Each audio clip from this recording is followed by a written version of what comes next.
It's been fascinating actually because the tremoring itself goes below culture, language, religion. It really goes down to the human organism itself. In that regard, every person belongs to the human species.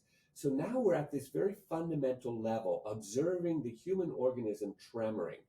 And the patterns that I have seen that have been mysterious and interesting for me is that no matter what culture or country I am in the world, the body seems to segment itself in many of the same places. So you would have a segmentation at the hips, as an example, between the pelvis and the lower back, or it will be segmented in the diaphragm or segmented in the neck.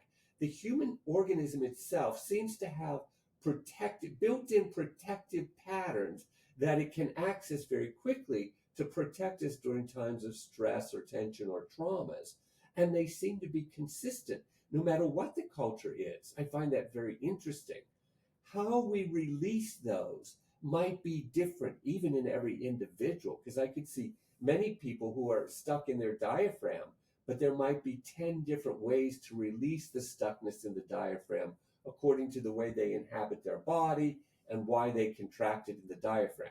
So we see the similar patterns of constriction, but not similar patterns of release, which is also very interesting to observe. So I think that what I'm discovering, the tremor mechanism is easily accessible, and it reveals to us how does the human body protect itself when it's in danger. One very interesting pattern, which everyone would recognize, would be the fetal response, where everybody pulls together. If there's a loud sound, you pull your neck into your shoulders, you pull the belly forward.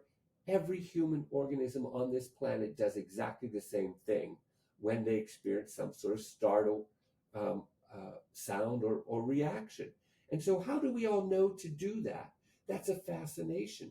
So if we all know how to contract exactly the same muscle patterns in the body in the times of danger, then we can see how the body itself has some built-in process that knows how to protect itself during danger, and it uses the tremor mechanism to release itself after the danger is over and to try to restore safety and health back into the body.